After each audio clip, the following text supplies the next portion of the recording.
করার সৌভাগ্য তুমি দাও না আমায় ইয়া রাসূল।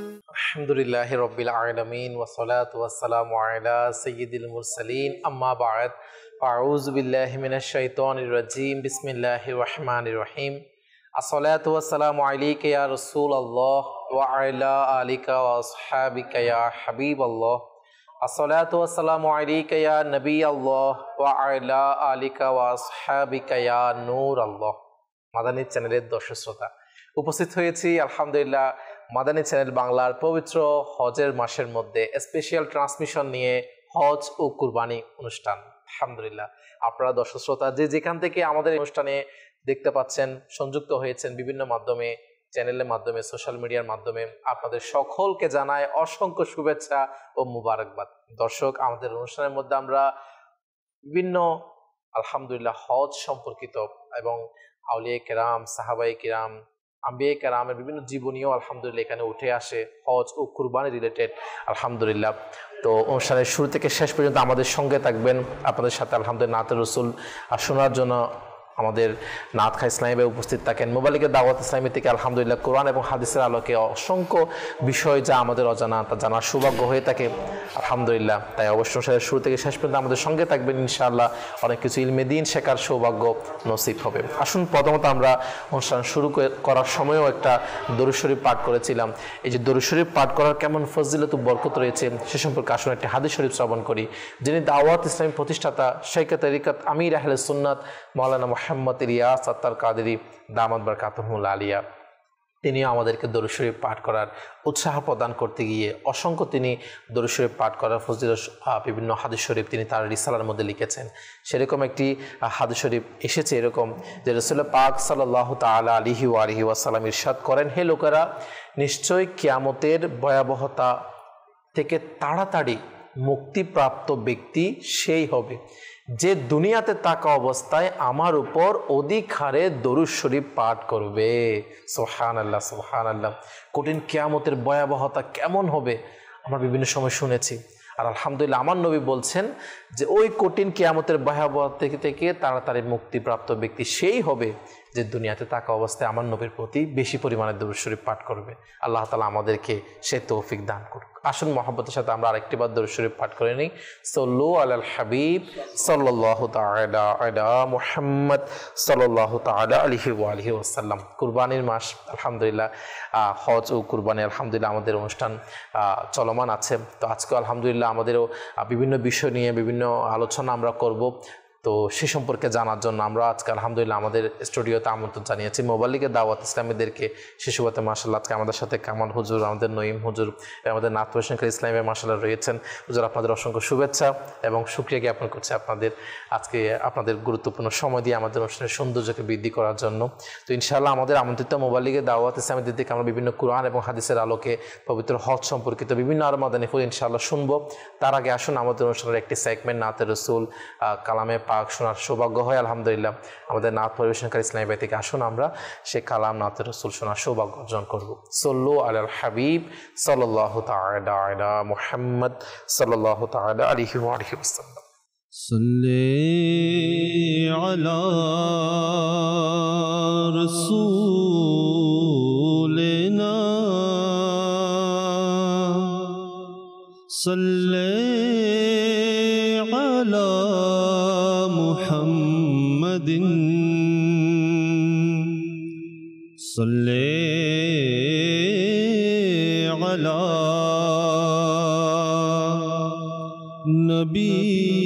নবিয়িনা সাল্লি আলা মুহাম্মাদিন। আমরা মদিনাতে যাব আজ নহে তো কাল যাব। আকা আমাদের ডাকিবে আজ आज नहे तो कल जब सल्ले अला रसूलिना सल्ले अला मुहम्मदिन सल्ले अला नबीना सल्ले अला मुहम्मदिन बड़ो आशा जे मने आमियो हजे जाबो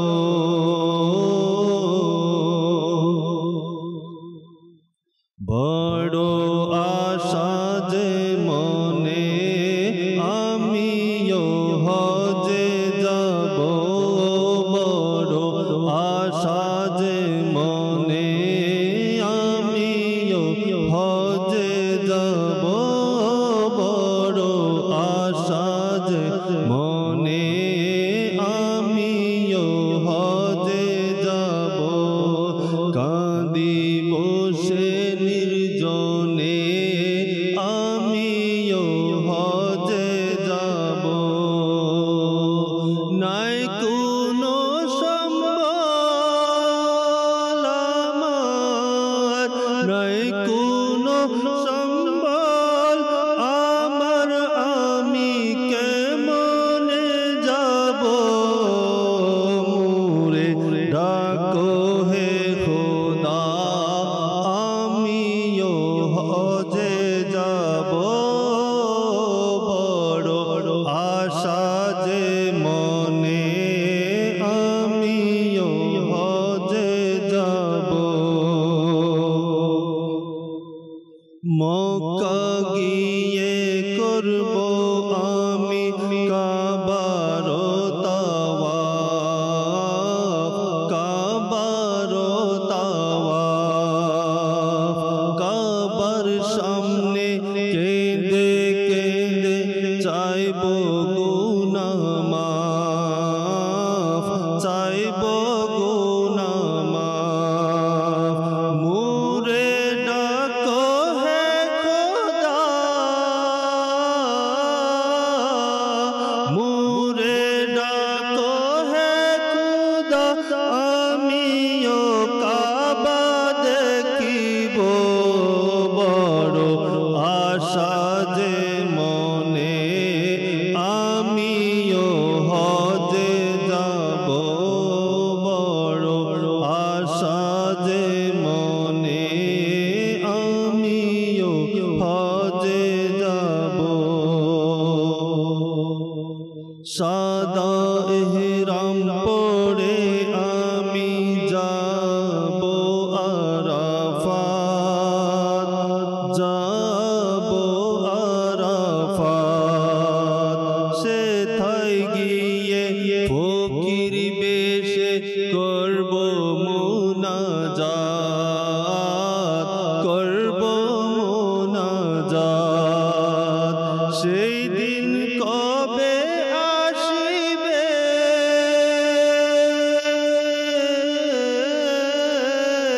সেই দিন কবে আসিবে আমি কবে যে যাব বড় আশা যে মনে আমার আমিও হজে যাব বড় আশা যে মনে আমিও হজে যাব কবে দেখব ওই মদিনার সোনালি প্রান্ত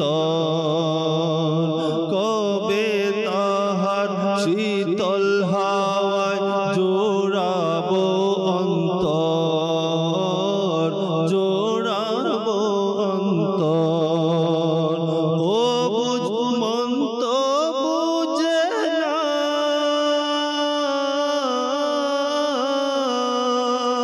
ও বুঝ মন তো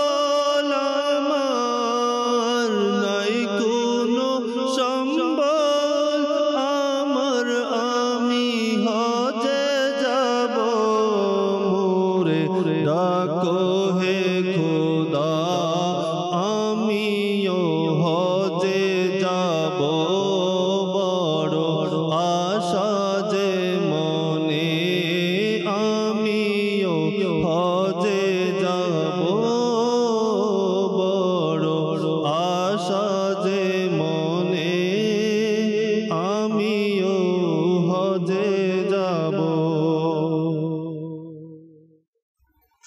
আল্লাহ আল্লাহ তাআলা আমাদের সকলকে জীবনে একবার হলেও আল্লাহ হজ করার সে তৌফিক দান করুক, প্রিয় কাবার জিয়ারত দ্বারা ধন্য করুক, প্রিয় আকা সাল্লাল্লাহু আলাইহি ওয়াসাল্লামের রওজা শরীফের প্রিয় সবজে গুম্বদ সচক্ষে জিয়ারত করার সে সৌভাগ্য নসিব করুক, আমিন।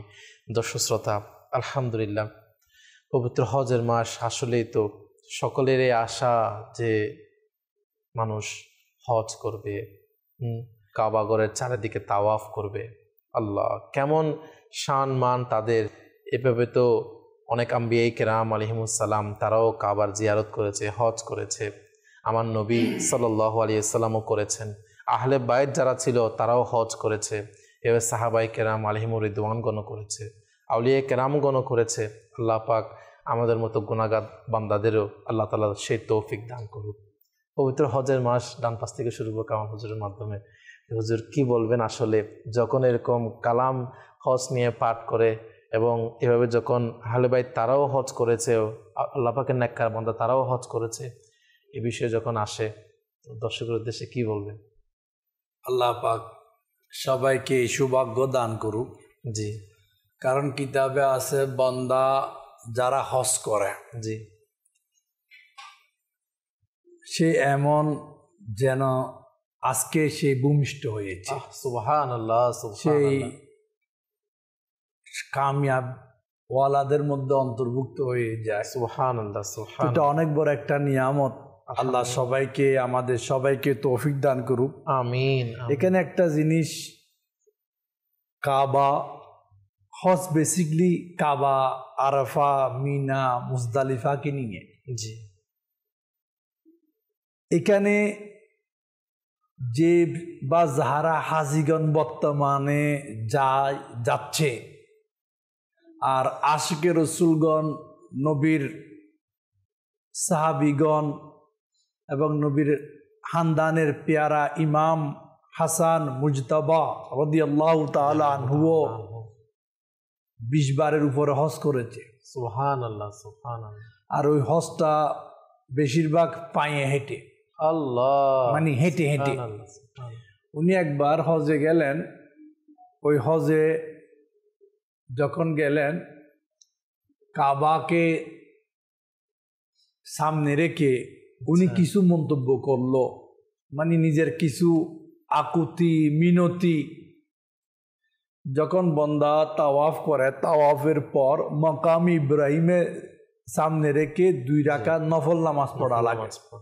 2 রাকাত তো তাওয়াফের নামাজ পড়া লাগে। আচ্ছা, তো তাওয়াফের ওই নামাজটা পড়ার পর ইমাম হাসান মুজতাবা রাদিয়াল্লাহু তাআলা আনহু মাকামে ইব্রাহিম দৌড়ে অজর নয়নে কাঁদতেছে।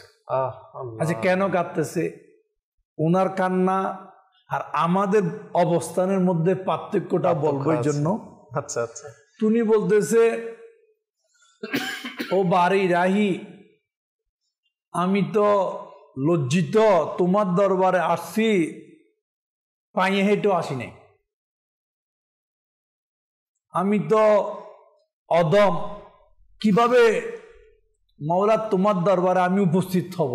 মানে নিজেকে নিজে তুচ্ছ জ্ঞান যাকে বলা হয়, মানে আমি অদম, আমি অযোগ্য ব্যক্তি, কিভাবে মাওলা তোমার দরবারে হাজির হব? এভাবে মানে বেশি কান্নাকাটি করলো। আচ্ছা, এই যে কান্নাকাটি করলো, কেন করলো? মাওলা নিজেকে বলতে আমি তোমার দরবারে হাজির হওয়ার উপযুক্ততা আমার নেই, অথচ জান্নাতের যুবকদের সর্দার বলা হয়েছে ইমাম হুসাইন, ইমাম হাসান রাদিয়াল্লাহু তাআলা আনহুকে যুবকদের সর্দার।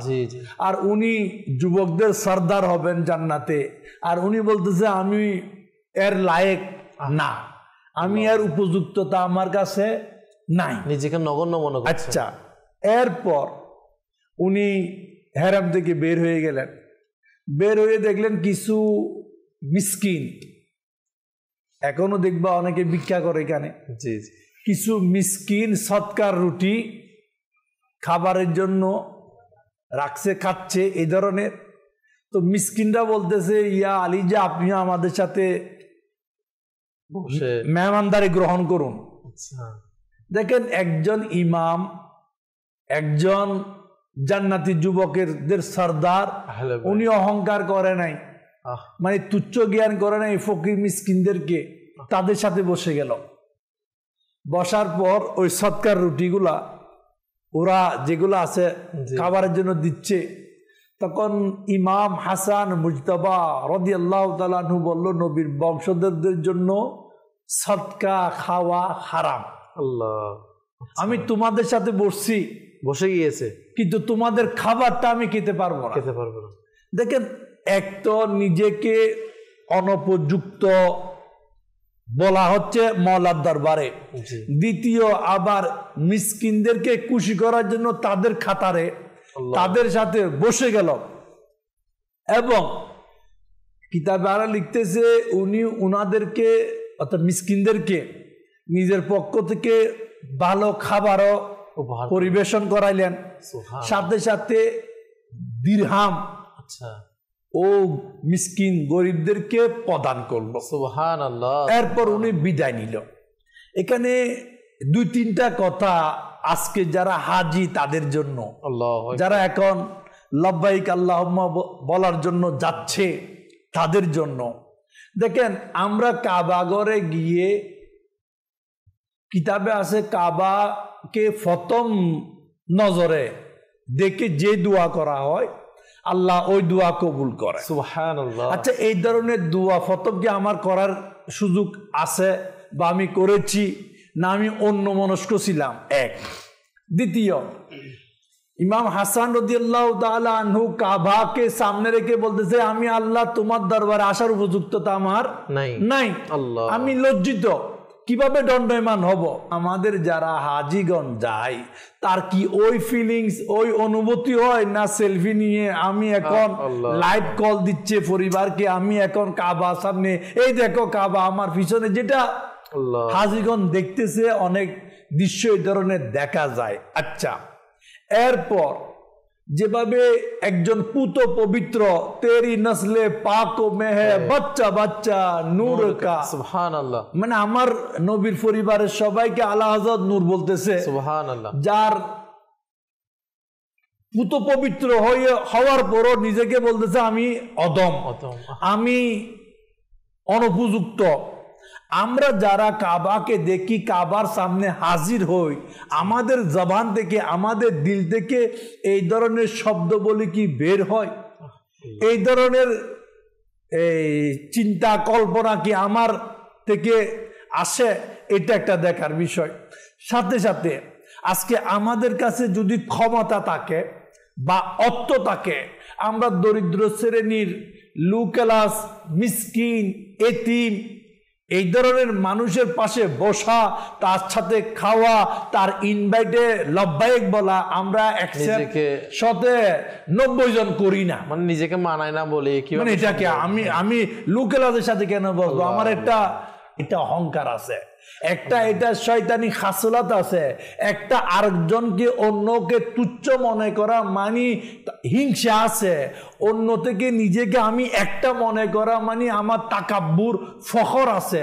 কিন্তু ইমাম হাসান রাদিয়াল্লাহু তাআলা আনহু জিন্দেগিতে দেখা যায়, এক তো কাবা দেখে কান্না, দ্বিতীয়ত মিসকিনদের সাথে একদম কি অন্তরঙ্গভাবে তাদের সাথে এক হয়ে যাওয়া, তাদেরকে বন্ধু হিসাবে মেনে নেওয়া। এই যে জিনিসগুলা আজকে আমাদের মধ্যে আছে কিনা, এখান থেকেও দেখা দরকার। দেখেন, হজে গেলাম, উমরাতে গেলাম, আল্লাহ তাআলা দয়া হয়েছে, কিন্তু আমিত্ব, মানে আমি একটা কিছু, এই অন্তর যেন না হয়, যেটা ইমাম হাসান রাদিয়াল্লাহু তাআলা আনহু জিন্দেগিতে আমরা পাই। এখান থেকে এই দুইটা তিনটা জিনিস নেওয়া দরকার। এক, কাউকে তুচ্ছ মনে না করা, যদি এই এতিম হোক মিসকিন হোক। দুই, আমি বড় গুনাহগার, আমার চাইতে বড় গুনাহগার আর কেউ নাই। সত্যি আমরা গুনাহগার, কিন্তু উনারা তো নেককার, বিদায় উনারা জান্নাতের সর্দার। তো উনারা জান্নাতের সর্দার হওয়ার পরও যদি নিজেকে লজ্জিত অদম বলে, তাহলে আমাদের তো প্রতিনিয়ত গুনাহ হচ্ছে, আমাদের কি বলা দরকার? এই জিনিসটা চিন্তা করা খুব গুরুত্বপূর্ণ একটা বিষয়, যে আসলে আমার আকা সাল্লাল্লাহু তাআলা আলাইহি ওয়া আলিহি ওয়াসাল্লামের যারা আহলে বাইত, তাদের মধ্যে ইমাম হাসান রাদিয়াল্লাহু তাআলা ইনার ব্যাপারে আমার হুজুর খুব সুন্দর, যে ইনিও হজে গিয়েছে, কিন্তু যাওয়ার পর ইনার অনুভূতিটা, ইনার ফিলিংসটা কেমন ছিল। আর আজকে আমাদেরও হয়তো অনেকেরই হজে যাওয়ার আশা আছে, বা অনেকে যাচ্ছে, বা অনেকে গিয়েছে, তাদের অনুভূতিটা, তাদের ফিলিংসটা কেমন হয় সে কাবাগরের সামনে গিয়ে। হ্যাঁ, যে ইনি জান্নাতের যুবকদের সর্দার হওয়ার পরও সেখানে তিনি কান্নায় এমন কান্না করছে, আর নিজেকে এত ছোট, এত নগণ্য, এত অধম মনে করছে, যে না বলা হচ্ছে কান্নাটা হিসকিওয়ালা। আল্লাহ, কান্নাটা নীরবে অশ্রু বিসর্জন, এরকম না। মানে একজন মনে করে একজন সন্তান যেভাবে মা হারা হয়ে যায়, বা ঘর থেকে হারিয়ে যায়, বা রাস্তা ভুলে যায়, কোথাও গুম হয়ে যায়, যেভাবে কান্না, এই ধরনের কান্না। অথচ তাদের কি বলবো আমরা, আল্লাহ তাদের সবকে আমাদেরকে বেহিসাব মাগফিরাত দান করুন। আমিন আমিন। তো সেই জায়গায় বর্তমানে আমাদের দেখা যায় আমরা সেখানে গিয়ে ফটোশ্যুট করি, মানে এমন ফটোশ্যুটিং এর ব্যস্ত, হয়তো সেটাকে আমরা ফটোশ্যুটের একটা স্টুডিও হিসেবে মনে করি। নাউজুবিল্লাহ। আল্লাহ তাআলা আমাদেরকে বুঝার তৌফিক দান করুক, তাদের যে অনুভূতি হজ করার, আল্লাহ তাআলা আমাদের সেই অনুভূতি নসিব করুক যারা পরিমাণ হলেও, এবং আরও তার কেমন সাদিগি, তার কেমন মানে আচার আচরণ, যে সেই মিসকিনদেরকে এই অনুভূতিটা এটা বুঝতে না দেওয়া, যে তার মধ্যে আর মিসকিনদের মধ্যে কোনো পার্থক্য নেই। মানে যে তাদের মধ্যে মিসকিন যারা যারা গরিব, তারা যে বসে খাবার খাচ্ছে, তারা যে বসে সেখানে নিচে বসে রয়েছে, তাদের সাথে একই সাথে নিচে বসে যাওয়া, এবং এই সাথে খাবারের মধ্যে বেশিরভাগ আর বাপ, আচ্ছা, মালিক পর্যায়ের পয়সাওয়ালারা হজে যায়। আচ্ছা, তাদের অফিসে বা দোকানে বা ফ্যাক্টরিতে বা বিভিন্ন কাজকর্মে অনেক লোক থাকে। আচ্ছা আচ্ছা আচ্ছা, এই লোকগুলা কি কখনো স্যার আপনি আজকে দুপুরে আমার সাথে খাবার খাবেন, এই সাহসটা করেছে? করেনি। একটা জিনিস আমি মনে যে দর্শক আপনাকে বলতেছি, অনেক গার্মেন্টস বড় বড় মালিক, গার্মেন্টস ওয়ার্কার কর্মী কখনো বলছে স্যার আপনি দুপুরে আমার সাথে খাইবেন, সে বলতে হয়তো বলবে এটা বললে আমার চাকরি চলে যায়। আল্লাহ, দেখেন পরিবেশটা এমন, পরিবেশটা কেমন। ইমাম রাদিয়াল্লাহু তাআলা আনহুকে ওরা দাওয়াত দিয়েছে নির্ভয়ে, আর উনিও কোনো সংকোচবিহীন দাওয়াত গ্রহণ করলেন। বলার ইচ্ছা, দেখেন আমরা যারা হজে যাচ্ছি, যারা ওখানে যাচ্ছি, আমাদের মধ্যে আমিত্ব হুব্বে যা, আমি একটা কিছু যে দিলটা আছে না, যখন শয়তানকে ফাতর মারে ওই সময় যেন বের হয়ে যায়। যখন মিনাতে কুরবানি দেয় ছাগল বকরি, ওই সময় যেন আমি একটা কিছু মেয়েটা যেন ওই সময় জবে হয়ে যায়। আমি এমন হয়ে যাই যেন সবার সাথে আমার উঠা বসা করতে যেন দ্বিধা জর্রা পরিমাণ আমিটা শেষ, এটা যেন না আসে। আল্লাহ তাআলা আমাদেরকে এই ব্যাপারে বোঝার এবং আমল করার তৌফিক দান করুক। মাশাআল্লাহ, আমাদের অপর মোবাইল লিগে দাওয়াত ইসলামে আমাদের নঈম হুজুরও উপস্থিত হয়েছেন। মাশাআল্লাহ, হুজুর আলোচনা এতক্ষণ চলছিল যে হজ ও কুরবানি আমাদের অনুষ্ঠান, এবং তার মধ্যে আলহামদুলিল্লাহ হজের ব্যাপারে এবং আহলে বাইতের আমাদের ইমাম হাসান রাদিয়াল্লাহু তাআলার ব্যাপারে বলছিলেন। আপনি কি বিষয় তুলে ধরবেন আজকে দর্শকের কাছে?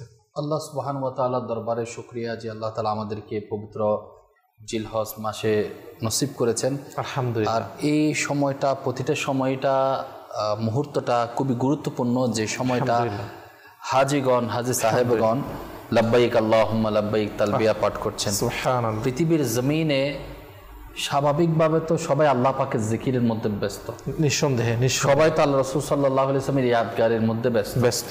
তবে হজের মৌসুমটা এমন যে সময়টা প্রতিটা মুহূর্তের রহমত বরকতে, আল্লাহু আকবার, আল্লাহু আকবার, লাখ লাখ গুনাহগারদেরকে আল্লাহ তাআলা মাফ করবেন। সুবহানাল্লাহ, সুবহানাল্লাহ। অসংখ্য চক্ষু দ্বারা অশ্রু প্রবাহিত হবে এবং আল্লাহ তাআলার খানায়ে কাবার জিয়ারত হবে। আল্লাহ আল্লাহ। পৃথিবীর জমিনে অসংখ্য লোক যারা হজ করার সৌভাগ্য অর্জন করেছে এবং ভবিষ্যতে করবে।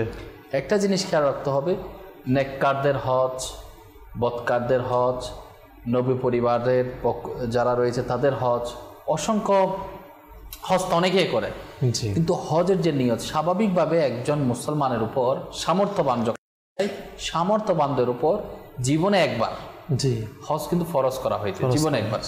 কিন্তু এমনও আল্লাহওয়ালা রয়েছে, এমনও নেককার পরেজগার ব্যক্তি রয়েছে যারা সুবহানাল্লাহ অসংখ্যবার হজ আদায় করেছে। আমাদের মধ্যে সচরাচর যেটা দেখা যায়, একবার যখন হজে আমি তো 5 বার হজ করছি, আমি 10 বার হজ করছি, বিভিন্ন ধরনের কথা উঠে আসে। কিন্তু আল্লাহ সুবহানাহু ওয়া তাআলার যারা নেককার বান্দা, ইনাদের হজ করার নিয়তটা কি, যখন একবার নিজের পক্ষ থেকে হয়ে যায় তো ফরজ আদায় হয়ে গিয়েছে। আচ্ছা, আমরা অনেকে শুনেছি মা বাবার পক্ষ থেকে অনেকে হজ করে, তাহলে যারা বড় বড় আল্লাহ ওয়ালারা গোস কুতুব আব্দাল ইনারা হজ করেছেন। আচ্ছা, কিন্তু ইনারা হজ করার পর আল্লাহ তাআলার দরবারে চাওয়াটা কি চেয়েছেন এনারা?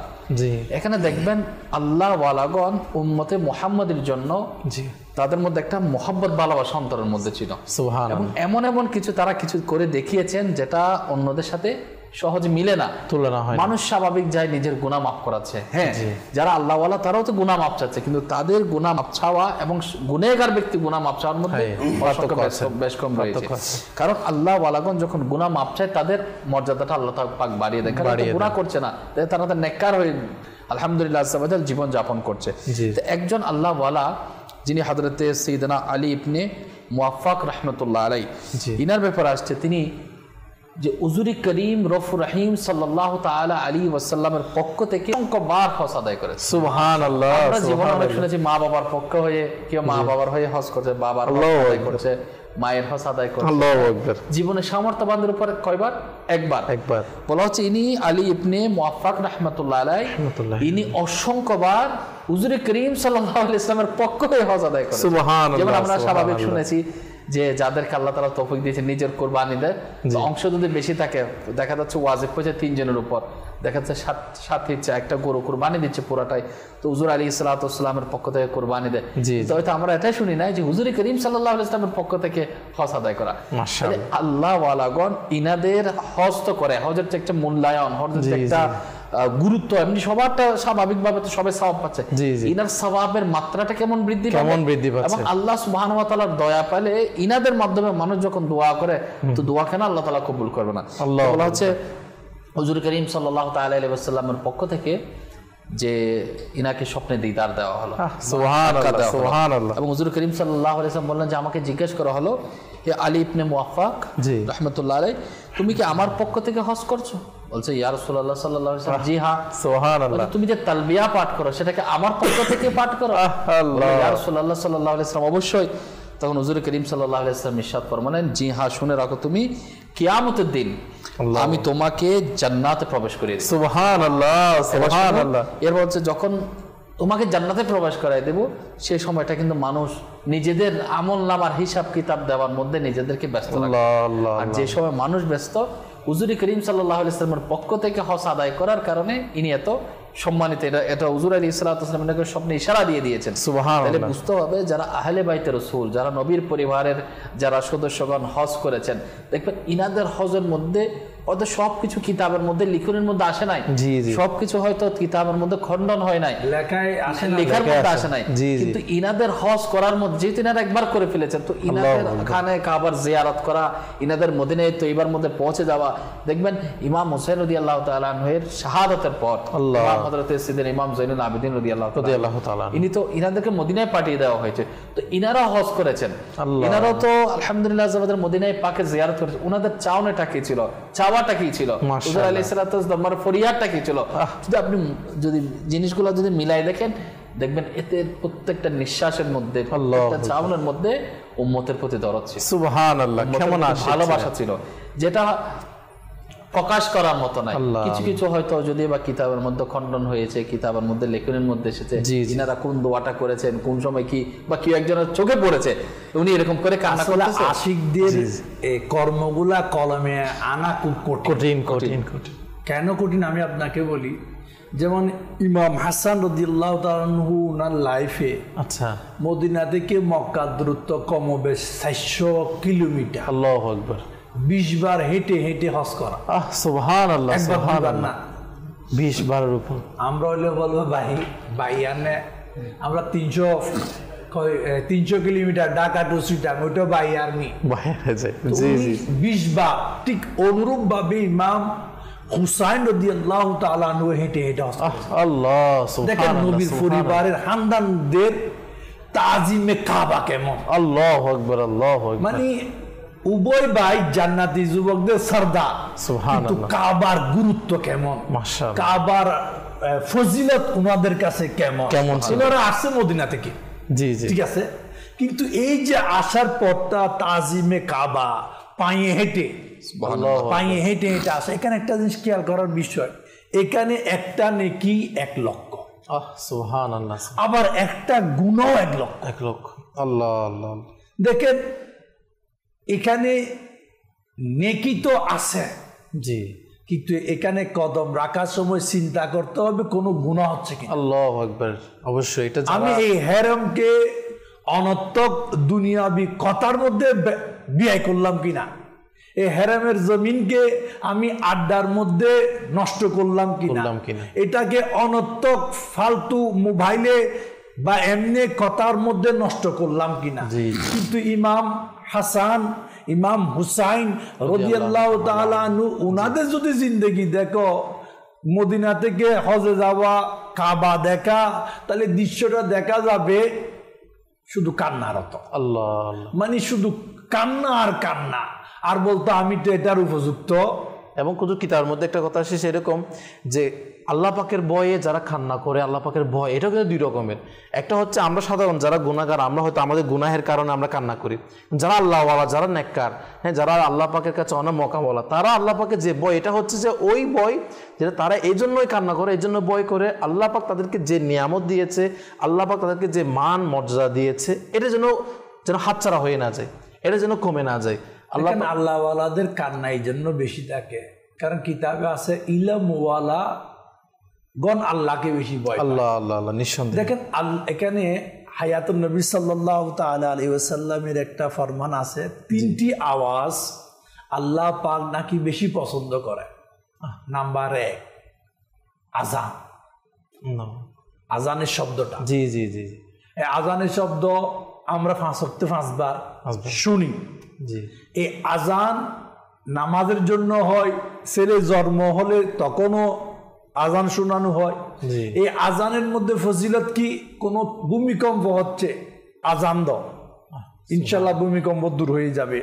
তুফান হচ্ছে, আযান দাও, ইনশাআল্লাহ আযানের বরকতে তুফান চলে যাবে। কোন সন্তান কেউ হারিয়ে গিয়েছে, আযান দাও, বরকতে ফিরে পাবে। আযানের অনেক ফজিলত। তো একটা শব্দ নাকি আল্লাহর কাছে আযানের শব্দটা পছন্দ, আওয়াজটা খুব পছন্দ। আচ্ছা, দ্বিতীয় আরেকটা শব্দ আল্লাহর কাছে পছন্দ, আল্লাহু আকবার, সুবহানাল্লাহ, সুবহানাল্লাহ। দেখেন এই আল্লাহু আকবারটা আজকে আমরা ভুলে গেছি। নারে তাকবীর, আল্লাহু আকবার, নারে রিসালাত, ইয়া রাসূলুল্লাহ, খুব কম বলা হয়। অথচ হায়াতুন নবী সাল্লাল্লাহু তাআলা আলাইহি ওয়াসাল্লাম যখন উপরে উঠতেন, পাহাড়ে উঠতেন, উপরে কোথাও উঠতেন, প্রতিনিয়ত আল্লাহু আকবার, আল্লাহু আকবার বলতেন। কিন্তু আজকে আমরা বাংলাদেশ বলেন, পুরো দুনিয়া বলেন, কেউ লিফটের মধ্যে উপরে উঠে, কেউ সিঁড়ি দিয়ে উপরে উঠে, কেউ অফিসে উঠতেছে, কেউ ফ্যাক্টরিতে উঠতেছে, কেউ পাহাড়ে উঠার অ্যাক্টিভিটিস কিন্তু বেশি। কিন্তু আল্লাহু আকবার শব্দটা আমাদের জবানে নাই। তো আপনি হাজিগণ উপরে উঠতেছে, গাড়ে সুরে যাচ্ছে, অনেক পাহাড়ে উঠবে, যেখানে যেখানে উঠবে। আর আরব শরীফ তো উঠার জায়গা বেশি, গাড়ি তো উঠতে হয়, অনেকগুলা উঠার জায়গা আছে। তো এই শব্দটা চাইলে আমরা কি সুন্নত আদায়ের নিয়তে বলতে পারি। 3 নম্বর যে আওয়াজটা আল্লাহর কাছে বেশি পছন্দ, এটা হচ্ছে তালবিয়া, লব্বাইক আল্লাহুম্মা লব্বাইক। সুবহানাল্লাহ, এই 3টা আওয়াজ নাকি আল্লাহ পাকের কাছে খুব পছন্দ। তো আমি তো বলবো, যারা হজে গিয়েছে এরা তালবিয়া পড়তেছে, ওকে। আর যারা যাইতে পারে নাই, এরা তো 2টা শব্দ বলতে পারে। জি, অবশ্যই।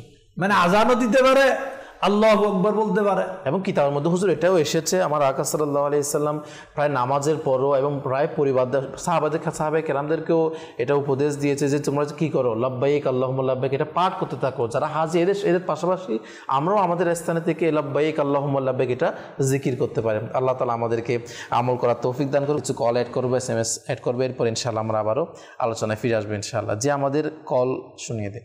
আমার নাম মোহাম্মদ আলম, শরীয়তপুর।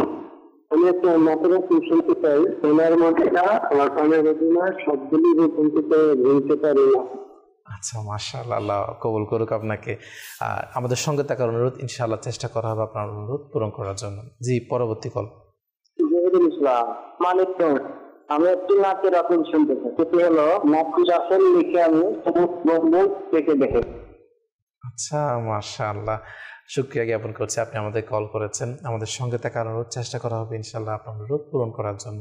আচ্ছা, ইনশাআল্লাহ নির্দিষ্ট সময়ে আবারও আপনাদের কল অ্যাড করার চেষ্টা করব। এখন ইনশাআল্লাহ আমাদের দর্শক আমাদেরকে অনুরোধ করেছে নাচ শরীফ শোনার জন্য, কালাম শোনার জন্য। আসুন আমাদের নাত পরিবেশক ইসলামী থেকে একটি নাচ শরীফ শোনার সৌভাগ্য অর্জন করব। সল্লু আলাল হাবিব সাল্লাল্লাহু তাআলা আলা মুহাম্মদ। করো শান্ত তুমি আমায় ডেকে রাজা রাসূলুল্লাহ,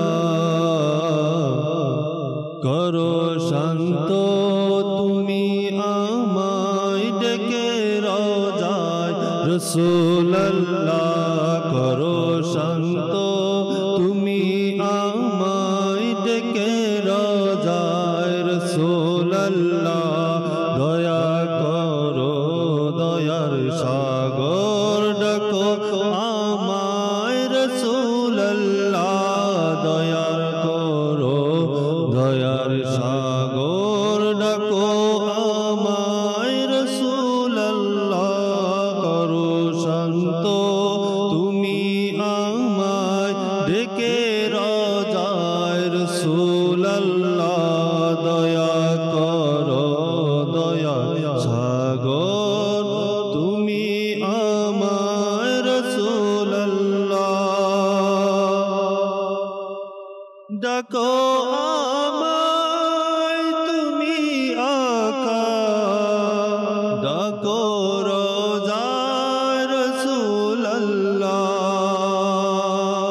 ডাকো আমায় তুমি আকা, ডাকো রোজা রাসূলুল্লাহ, গরিব আমি যাব কেমনে মদিনায় ইয়া রাসূলুল্লাহ, গরিব আমি যাব কেমনে মদিনায় ইয়া রাসূলুল্লাহ, দয়া করো দয়া সাগর ডাকো আমায় রাসূলুল্লাহ,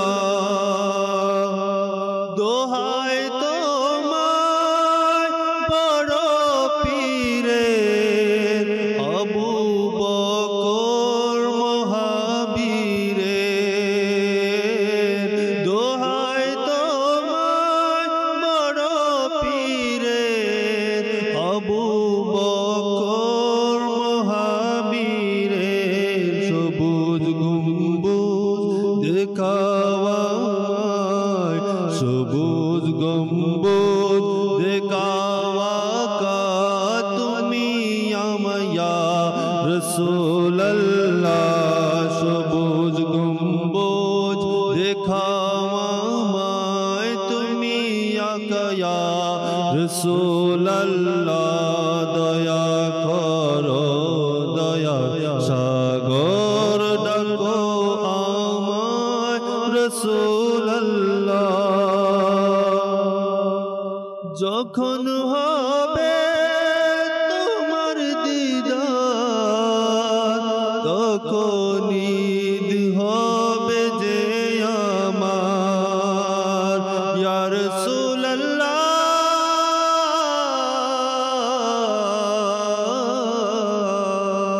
যখন হবে তোমার দিদার তখন ঈদ হবে যে আমার, তোমার তোমার প্রেমে রাখো বিভোর, তোমার প্রেমে রাখো বিভোর, তুমি আমায় রাসূল আল্লাহ, তোমার প্রেমে রাখো বিভোর, তুমি আমায় রাসূল আল্লাহ, দয়া করো দয়ার সাগর, ডাকো আমায় রাসূল আল্লাহ।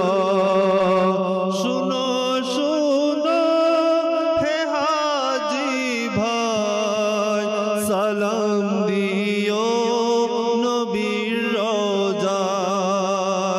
শুনো শুনো হে হাজী ভাই, সালাম দিও নবীর রওজায়। বেকুল আমি বেকুল আকা, আমি পাপী বেকুল আকা, আমি পাপী, পেতে তোমায় ইয়া রাসূল আল্লাহ, দয়া করো দয়ার সাগর, ডাকো আমায় রাসূল আল্লাহ।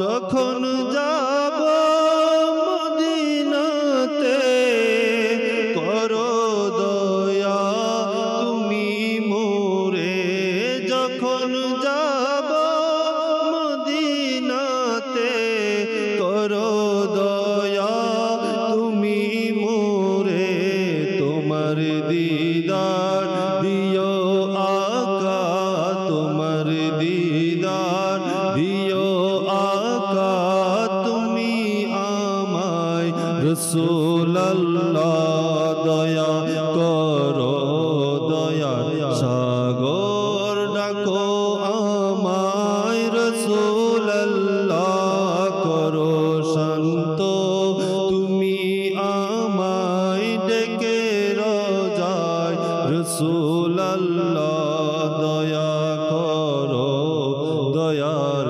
সাগর, ডেকে আমায় রাসূল আল্লাহ, দয়া করো দয়ার সাগর, ডাকো আমায় রাসূল আল্লাহ।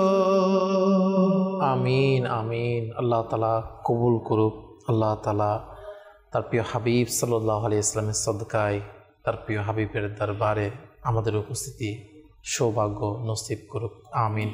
দর্শক, আমরা শুনছিলাম এতক্ষণ পর্যন্ত আমাদের কামাল হুজুর মাশাআল্লাহ এই বিষয়ে বলছিল আমাদের হজের ব্যাপারে এবং কেমন হজ তারা করেছিল। আমার মনে হয় হুজুর মাশাআল্লাহ বলছিলেন একটু আগে যে মাশাআল্লাহ আহলে বাইত তারা কীভাবে করে, তাদের মধ্যে তারা কীরকম হজ, তাদের কেমন মন মানসিকতা ছিল, আর কি বিষয়ে দর্শকের কাছে আমি তুলে ধরতে চাই। যে জিনিসটা বলছিলাম জি, যে আল্লাহওয়ালা যারা রয়েছে, যারা নেককার পরেজগার, বিশেষ করে নবীর পরিবার যারা রয়েছে, জি, ইনাদের হজের মধ্যে ইনাদের হজ, ইনাদের ফজিলত, ইনাদের মার্তাবা আপন জায়গায়।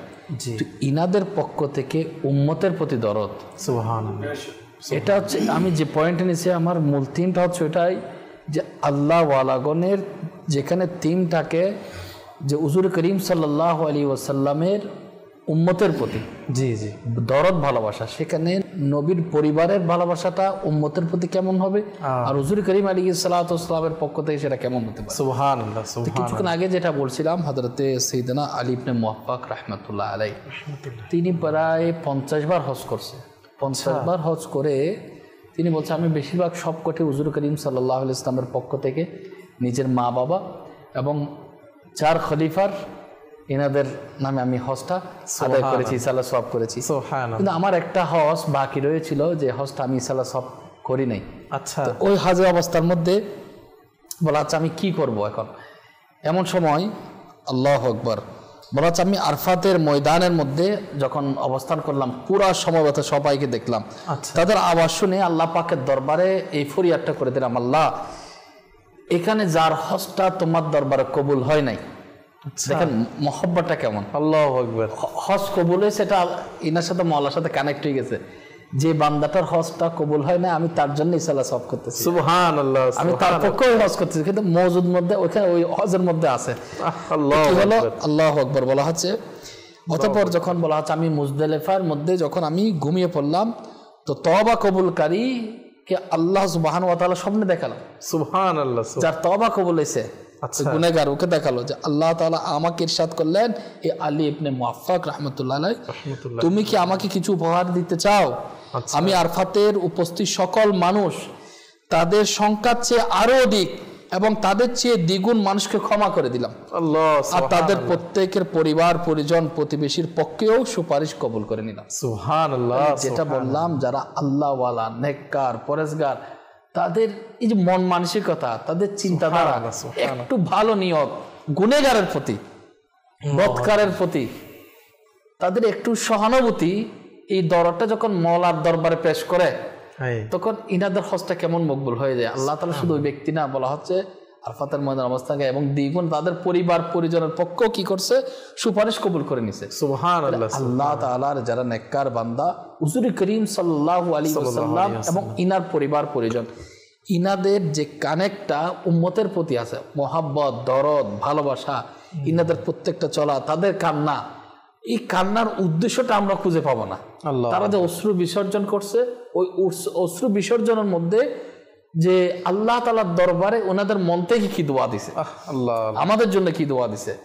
ইনারা যখন পথ চলে তাদের এই কষ্ট, তাদের যে কুরবানি, তাদের যে আত্মত্যাগ, তাদের যে সবকিছু জান মাল ধন মন সব বিলিয়ে দেওয়া, এর মধ্যে তাদের অন্তরের মধ্যে কি আছে, এমনও তো আছে যে আমরা তো শুনেছি তারা এক একজন পরিবার পরিজনের মধ্যে তো এমন আছে যারা উম্মতে মুহাম্মাদের জন্য কাল কিয়ামতের দিন সুপারিশ করে।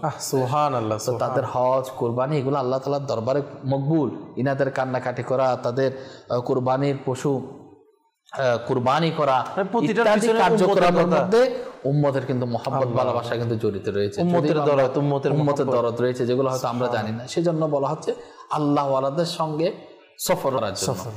অনেকে অনেকজনের সাথে চলে যায়, যার মধ্যে যত বেশি হুজুর করিম সাল্লাল্লাহু আলাইহি ওয়াসাল্লামের মুহাব্বত ভালোবাসা থাকবে, যদি সেটা যদি নবীর পরিবারের বংশধর হয় তা আরো বেশি ভালো, এবং আল্লাহ ওয়ালা যদি হয়ে যায় তাহলে আরো উত্তম।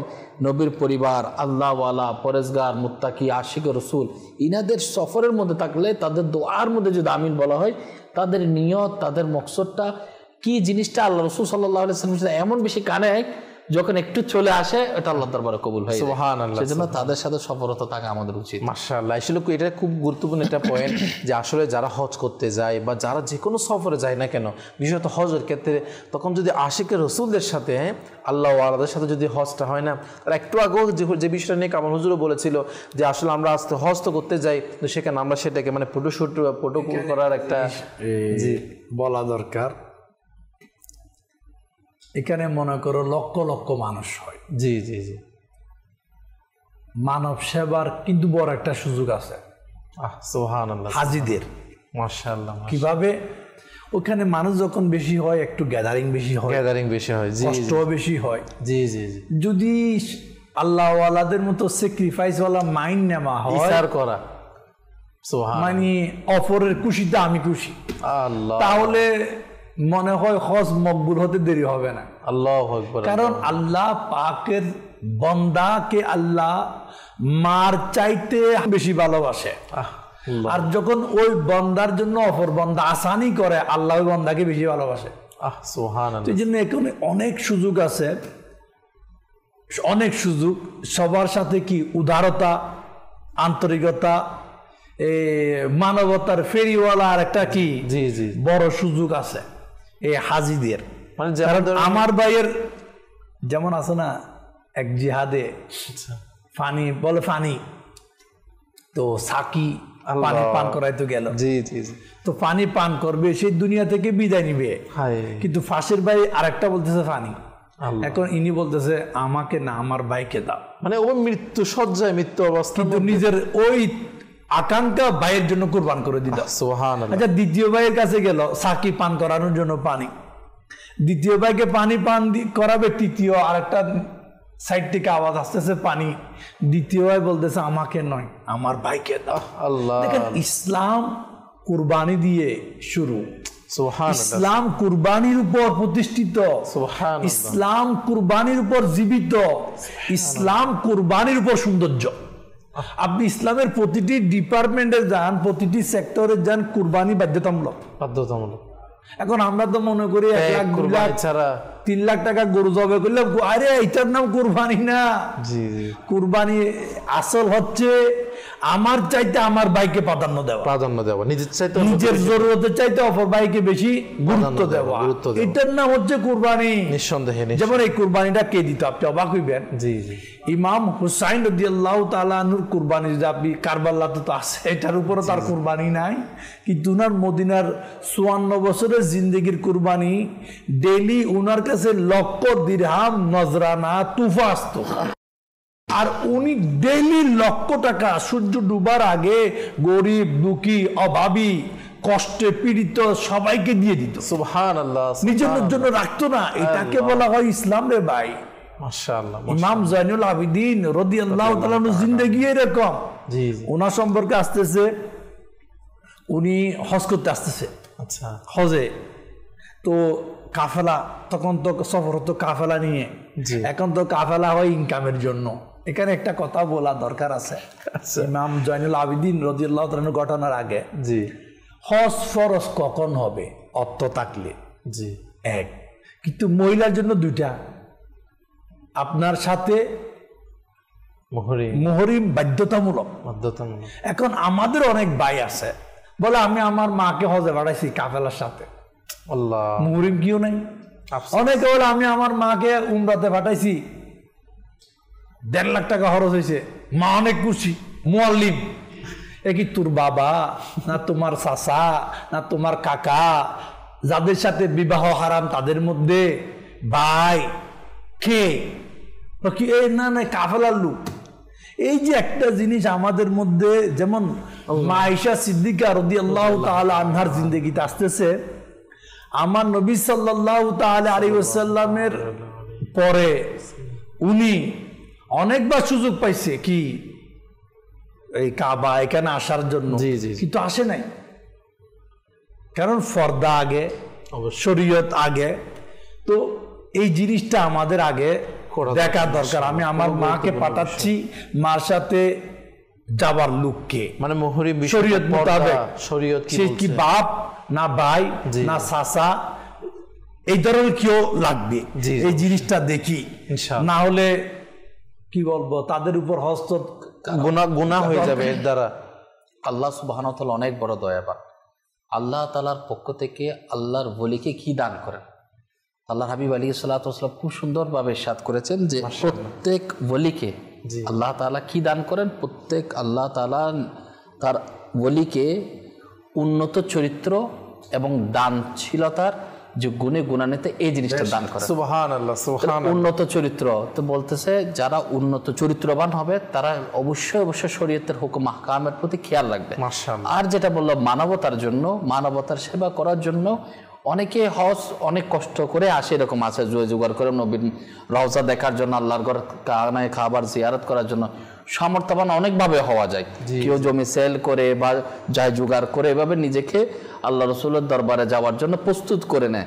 তো সেবা করতে চাইলে অনেকভাবে করা যায়, যেমনটা আল্লাহ আলাগন করেছেন। কারণ উন্নত চরিত্র আল্লাহ তাআলা আল্লাহর ওলিকে দান করেন, এবং ইনাদের মধ্যে আরেকটা গুণ দান করেন, সেটা হচ্ছে দানশীলতার গুণ। তো বলা হচ্ছে হযরত সাইয়েদনা ইমাম শাফি রাহমাতুল্লাহ আলাইহি যখন ইয়ামেনের একটা শহর সানা, ওইখান থেকে যখন মক্কায়ে মুকাররমার মধ্যে যখন হজের মধ্যে গমন করেন, তখন বলা হচ্ছেন তিনি তার 10,000 দিরহাম সাথে নিয়ে গিয়েছিল। 10,000 দিরহাম। তখনকার সময় এগুলোর ভ্যালু কেমন? বর্তমান সময় এর ভ্যালু অর্থাৎ আগেরকার ভ্যালুর সাথে অনেক বেশি দাম। বলেছে তিনি মক্কা শরীফের বাইরে তাবু, এরকম করে তাবু বানাইলেন এবং চাদর বিছিয়ে সেখানে সব দিরহাম এরকম করে ছিড়িয়ে দিলেন, পুরোটা রেখে দিলেন।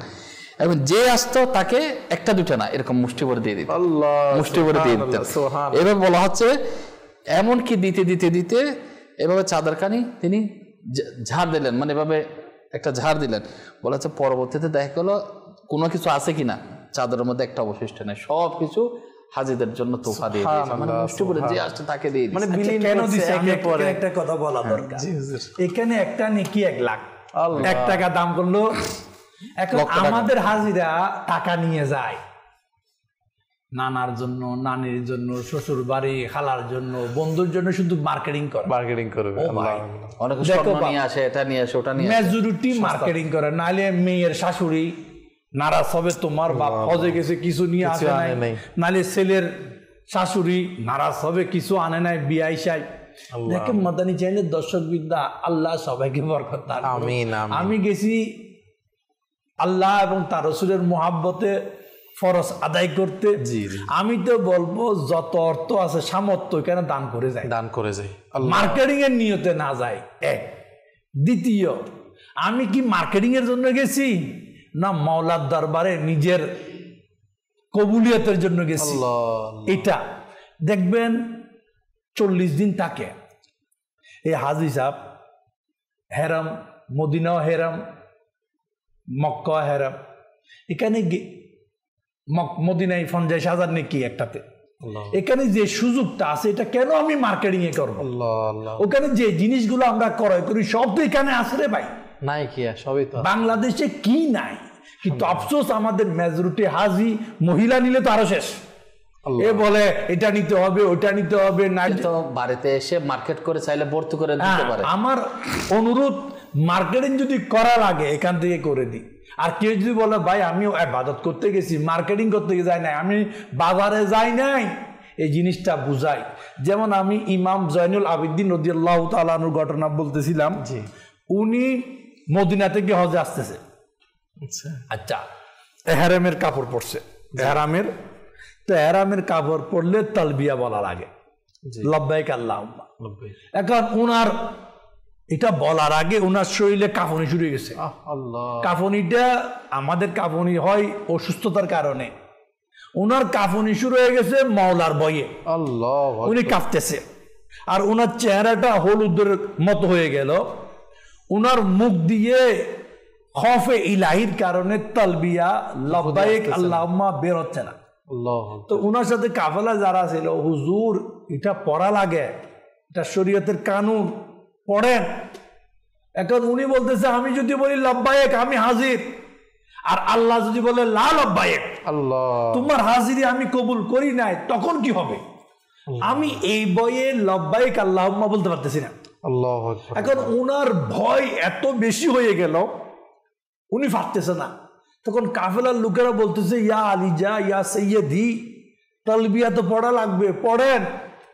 তখন উনি তালবিয়া লব্বাইক আল্লাহুম্মা পড়তে দেরি, বেহুশ হতে দেরি নেই। আল্লাহু আকবার, মানে মাওলার দরবারে আমি কিভাবে বলবো আমি হাজির? বেহুশ হয়ে গেল। বলা হচ্ছে উনার ওই হজের টাইমে উনি যখনই মিনাতে, মুজদালিফায়, সাফা মারওয়ায়, আরাফাতে, যেখানে হুকুম হজের যাওয়া, যখন লব্বাইক বলতো, বলার সাথে সাথে পুরা হজে শুধু বেহুশ হয়ে যেত। বেহুশ কারণটা কি? মাওলা যদি লা বলে দেয়, না করে দেয়, এই বইটা দেখেন। ইমাম জয়নুল আবিদিন রাদিয়াল্লাহু তাআলা আনহু এই যে খৌফে ইলাহি বাপ থেকে শিখছে, মাশাআল্লাহ, চাচা থেকে শিখছে, পরিবার থেকে শিখছে, খানদান থেকে শিখছে। আর আজকে আমরা খানদান থেকে, বাপ থেকে বাপ ব্যবসা শিখে, ছেলে ব্যবসা শিখে, বাপ থেকে ছেলে চাকরি শিখে, বাপ থেকে ছেলে জমি জামা মাহফুজ দেওয়া শিখে, বাপ ডাক্তার হলেও ছেলেও ডাক্তার হয়, বাপ ইঞ্জিনিয়ার হলেও ছেলেও ইঞ্জিনিয়ার হয়, বাপ বস লিডার এমপি ছেলেও এমপি হয়ে যায়। কিন্তু খৌফে ইলাহির যে একটা কনভার্ট পর্যায়ক্রমে এক জেনারেশনের পর জেনারেশন, এটা কোথায় গায়েব হয়ে গেছে? আল্লাহর ভয় কোথায় গায়েব হয়ে গেছে? মাওলার ভয় কোথায় গায়েব হয়ে গেছে? আল্লাহ সন্তুষ্টিওয়ালা কাজ কোথায় গায়েব হয়ে গেছে? দেখেন প্রিয় ইসলামী ভাইরা, মাদানী চ্যানেলের দর্শক, আজকে আমি আপনি কোথায় আছি? ওনারা হজ করেছেন, আমরাও করতে যাচ্ছি, করতে যাব, কিন্তু আমাদের অবস্থান কোথায়? আমাদের মন মানসিকতা কিরকম? আমাদের মানে যেমন উপর থেকে শিখেছে, ইনাদের পরবর্তী প্রজন্ম এরকম হয়েছেন। হযরত সাইয়েদনা ইমাম বাকের রাদিয়াল্লাহু তাআলা আনহুর ব্যাপারে ঠিক সেম আসছে। উনি যখন আলে রসুল, ইনারা চাচা বাবা, ইনারা তো দেখিয়েছেন কিভাবে কান্না করে করে। তো মানুষ বললাম মার্কেটিং করার সময় কোথায়, যখন মানুষ ব্যস্ত হয়ে যাবে ধ্যান ধারণার মধ্যে, সে বাড়িতে কথা বলার এত এগুলো সময় থাকবে না, তার মনটাই থাকবে এই সফরের ডিউরেশনটা খুব স্বল্প, আমি এখান থেকে কি নেকি অর্জন করে দেবো, আমরা মাফ করে যাইতে পারছি কিনা, চিন্তাধারা থাকবে এরকম। কারণ কিছু একটা দেখেন কেনাকাটা করতে গেলে মনোমালিন্য হয়, কেনাকাটা করতে গেলে একটু উফ লাগে, একটু টাম বেশি নিয়ে নিচ্ছে, অনেক কিছু বিষয় কাজ করে এর মধ্যে, একটু আমি ঠকে যাচ্ছে কিনা এগুলো চিন্তা করতে গেলে তো আল্লাহুম্মা লাব্বাইক বলার ইয়াটাই কমে যাচ্ছে। এরপর দেখা গেল ইমাম বাকের রাদিয়াল্লাহু তাআলা যখন হজের উদ্দেশ্যে রওনা হয়ে গেলেন, তখন তিনি মক্কা শরীফের মধ্যে গমন করলেন। আর গমন করার পর যখন হেরামে প্রবেশ করলেন, তো বাইতুল্লাহ শরীফকে দেখার সাথে সাথে ওনার কান্না শুরু হয়ে গেল। কান্না করতে করতে ইনার কান্নার আওয়াজটা একটু বৃদ্ধি পেল, আওয়াজটা বেড়ে গেল। আচ্ছা, তো সবাই বলতেছে হুজুর আপনি যেভাবে কান্না করতেছেন সবার দৃষ্টিতে আপনার দিকে চলে যাচ্ছে। জি জি। এখন স্বাভাবিক বন্য কি হলে থামিয়ে নিতে পারতো বা অন্যদিকে চলে যেতে পারতো, কিন্তু কি জবাব দিল? তিনি জবাব দিলেন যে আমি কেন কান্না করব না। ওনার কান্নার তো থামাইতে পারছে না, বললো হয়তো আল্লাহ তাআলা আমার কান্নার কারণে আমার উপর রহমতের দৃষ্টি দান করবেন এবং আমি কিয়ামতের দিন তার দরবারে হয়তো কামিয়াবি হয়ে যাবো। একটা আশা নিয়ে, বড় আশা নিয়ে আল্লাহর দরবারে ফরিয়াদ। কি বলবে যে তুমি আমি কান্না করব? দেখেন, একটা হচ্ছে যদি মানুষ থেকে সাউন্ডটা না আসতো, উনি নিচ থেকে থামাইতে আলাদা বিষয়, আওয়াজটা আসছে, মানুষ থামাইতে চাচ্ছে, তুমি থামছে না, কারণ আল্লাহর সাথে কানেক্ট হয়ে যাচ্ছে। এ বলে অতঃপর বললেন ইনি তাওয়াফ শুরু করলেন, বললেন মকাম ইব্রাহিমের নামাজ আদায় করলেন। সিজদা থেকে যখন মাথা উঠালেন, মকাম ইব্রাহিমের বলা হচ্ছে সিজদার স্থান যখন এই যে কপালটা লাগাইছে, এই জিনিসটা পুরোটা চোখের পানিতে ভিজে গেছে। নামাজের মধ্যে চোখের পানি পড়তেছি না, পুরো জায়গাটাই পুরো সিজদার স্থানটা ভিজে গেছে। তাহলে কতটুকু পানি ডাললে আপনার জায়গাটা ভিজবে? 1 ফুটা 2 ফুটা 3 ফুটায় পানি তো আর জমিন ভিজবে না, তো পুরোটাই আল্লাহ। মানে তাদের দর্শক শ্রোতা, এটাই আল্লাহ পাকের নেককার বান্দাদের, আহলে বাইতদের হজ এর দৃশ্য এমন ছিল যে তারা আল্লাহ পাকের ভয়ে কান্নায় তাদের সেই হজের প্রতিটা মুহূর্ত অতিবাহিত হতো এবং তারা এমন পর্যায়ে কান্নায় তাদের চলে যেত, সেই মুহূর্তগুলা তারা এক পর্যায়ে বেহুশ হয়ে যেতেন। দেখতে দেখতে আমাদের অনুষ্ঠানের সময়ও শেষ, যার কারণে তো আর আলোচনা করার সৌভাগ্য হচ্ছে না। তো যে বিষয়গুলো আলোচনা হয়েছে, যে হজ করার মতো আল্লাহ পাক আমাদেরকে নসিব করুক। আল্লাহ পাকের প্রিয় বান্দারা যেভাবে হজ করেছে, আল্লাহ পাকের ভয় তাদের মধ্যে যেমন ছিল, তার কিছুটা যারা পরিমাণ হলো আল্লাহ পাক আমাদের অন্তরে নসিব করুক। আল্লাহ পাকের ভয়, আল্লাহ পাকের খৌফ, আল্লাহ পাকের ভয়ে জীবন অতিবাহিত করার আল্লাহ পাক আমাদেরকে তৌফিক দান করুক। আমি বিজাহি নবিল আমিন সাল্লাল্লাহু তাআলা আলাইহি ওয়া আলিহি ওয়াসাল্লাম। আল্লাহ তাআলা আজকে আমাদের শুরু থেকে শেষ পর্যন্ত এই হজের বিভিন্ন বিষয় নিয়ে যা কিছু শুনেছি তার উপর নিজেও আমল করার এবং অপরের কাছে পৌঁছে দিয়ে নেকি হাসিল করার তৌফিক দান করুক। সল্লু আলাল হাবিব সাল্লাল্লাহু তাআলা আলা মুহাম্মদ সাল্লাল্লাহু তাআলা আলাইহি ওয়া আলিহি ওয়াসাল্লাম। হজ করার সৌভাগ্য তুমি দাও না আমায় ইয়া রাসূল।